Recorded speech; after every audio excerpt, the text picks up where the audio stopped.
आपल्याकडे आणखीन एका नवीन प्रकारचा लाडू तयार केलेला आहे। स्पेशल मेथी लाडू घरगुती पद्धतीने शुद्ध गाईच्या तुपामध्येच हे लाडू बनवलेले आहे। तर थोड्याशा तुपामध्ये 100 ग्रॅम काजू, अक्रोड, बदाम, पिस्ते हलकेसे भाजून घ्यायचे, ते काढून घ्यायचे। त्याच कढईमध्ये 100 ग्रॅम आपल्याला भोपळा बी, मगज बी, सूर्यफूल बी, अळीव आणि 50 ग्रॅम खसखस भाजून घ्यायची आहे। पुन्हा त्याच कढईमध्ये आता मेथी भाजते। तर आदल्या दिवशी ही मेथी मी तुपामध्ये भाजून मिक्सरला बारीक करून थोड्याशा दुधामध्ये भिजवून एक दिवस तशीच ठेवून दुसऱ्या दिवशी तुपामध्ये परतून घ्यायची। पुन्हा आता त्याच कढईमध्ये थोड्याशा तुपामध्ये 1 किलो खारीक खोबऱ्याचा चुरा आपल्याला 5 ते 7 मिनिटं हलकासा मंद गॅसवरती भाजून घ्यायचा आहे, रंग बदलेपर्यंत।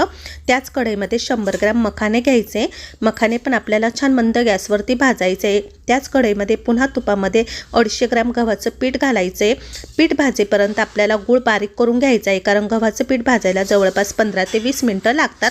तोपर्यंत आपण जे पण पदार्थ भाजलेले आहे ते मिक्सरला बारीक करून घेऊ।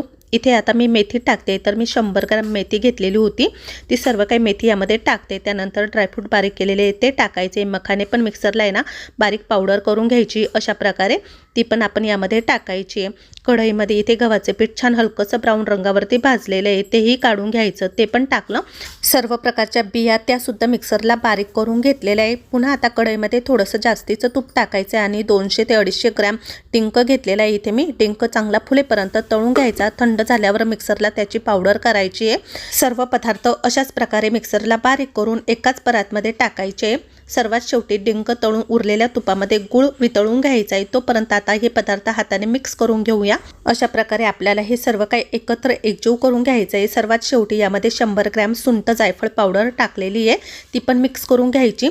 तुपामध्ये गूळ छान असा मेल्ट झाल्यानंतर तोही आपल्याला या मिश्रणामध्ये टाकून एकत्र एकजीव करून घ्यायचा आहे। सुरुवातीला चमच्याने मिक्स करा, नंतर हाताने अशा प्रकारे ना व्यवस्थित मिक्स करून घ्यायचं आहे। पुन्हा हे चांगलं मिक्स व्हावं यासाठी ना थोडं मिश्रण मिक्सरच्या भांड्यामध्ये फिरवून घ्यायचं, म्हणजे कुठे गाठी गुठळे असेल तर त्या व्यवस्थित मोडून जातात आणि मिश्रण छान होतं एकसारखं। आता हे पुन्हा आपल्याला एका दुसऱ्या घमेल्यामध्ये काढून घ्यायचं आहे। अशा प्रकारे आपलं हे लाडूचं मिश्रण इथे तयार झालेलं आहे। डोक्याच्या केसांपासून ते पायांच्या नखांपर्यंतच्या सर्वच आजारावर गुणकारी असा हा मेथीचा लाडू तयार झालेला आहे। भरपूर कॅल्शियम प्रोटीनयुक्त रोगप्रतिकारशक्ती वाढवणारे हे मेथीचे लाडू ऑर्डर करण्यासाठी स्क्रीनवरच्या व्हॉट्सअप नंबरवरती मेसेज करा, कुरिअर फ्री असेल।